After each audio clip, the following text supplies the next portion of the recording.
Everywhere at the End of Time has the most unsettling songs that you've probably never even heard. Besides for one.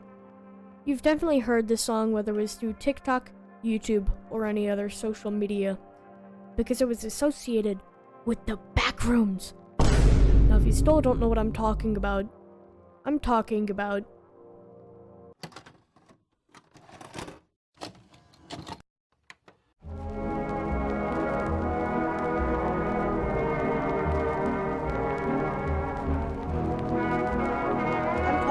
this song. That's called by its actual name. It's just a burning memory. Now whether you're hearing it for the first time or not, at some point, and probably even right now, you felt some sort of chill or tingle go down your body. Probably even goosebumps. That's exactly what was expected by the creator. And that's exactly what this playlist is. I couldn't find a better way to portray this album with words, but the video that even gave me the idea of making mine does an amazing job at it. If you want a more in-depth version of my video, I would recommend checking out his video on this exact topic, first link in the description. Anyways, ZBNDTT, weird name, I hope you don't mind me taking this clip from your video. But with that aside, here's what he said. This thing puts you in a state of mind that you have never been in, and despite that, this is literally the scariest, most emotional, most personal thing I've ever listened to. And there's not a single word the entire 6 hours. His music consists of old manipulated samples of ballroom music from the 30s and 40s that in some cases are kind of sad and nostalgic, and in others confused and really scary. He does so by utilizing this thing called a leitmotif, I think that's how you say it, which means this. He uses this in Everywhere at the End of Time a lot.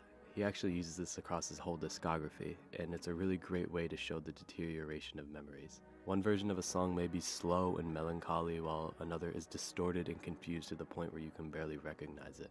It literally makes you feel like you can't remember. I'd hear a song in stage 1, and then I'd hear that same song in stage 4 all manipulated and distorted, and I'd ask myself, have I heard this before? I wasn't sure if I was hearing a song from earlier in the album, or if it was reminding me of a song I had listened to before I knew what Everywhere at the End of Time even was. Later stages turn into this kind of auditory I Spy, where you're just trying to find any melody that you think you may have heard, just to comfort yourself from the confusing sounds. It's a really weird feeling, and it just gets you so much more involved with the music and the concept.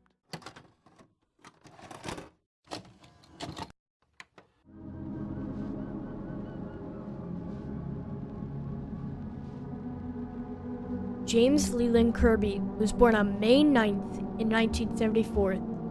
He went under the alias of The Caretaker. His first 3 releases under his new alias were referred to as the Haunted Ballroom Trilogy.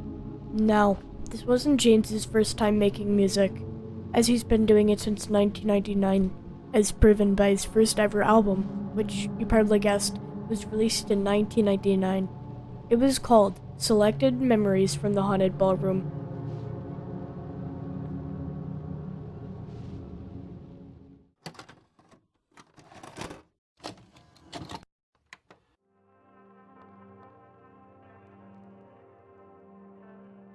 Everywhere at the End of Time is based off the 7 stages of dementia, hence why all of his songs are named after stages of dementia, what they do, and references to memory loss. But that made me think, do all of his albums have meanings? The answer happens to be no. Not all of them, at least. 2 of the ones I looked into do. So that 30 minutes I spent looking wasn't a complete waste of time. Anyways, the first one is called Amnesia Period, which was pretty much the testing grounds when it came to putting meanings into his horrifying songs. And since he liked it a lot, he created Breakthrough and An Empty Bliss Beyond This World, which came out in 2011, following the footsteps of Amnesia Period. This one was instead shifted towards the brain and brain function.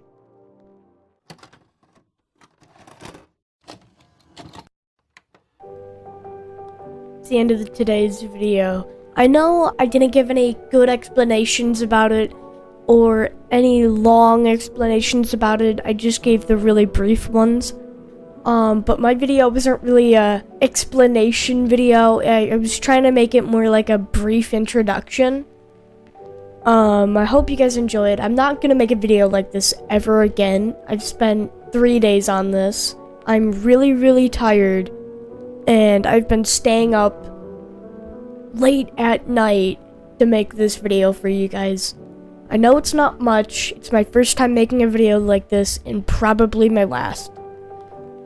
I hope you guys enjoyed. If you subscribed or you plan on coming back to my channel, don't expect another video like this. Anyways, I hope you guys have a great rest of your day or night. I'm gonna go take a nap.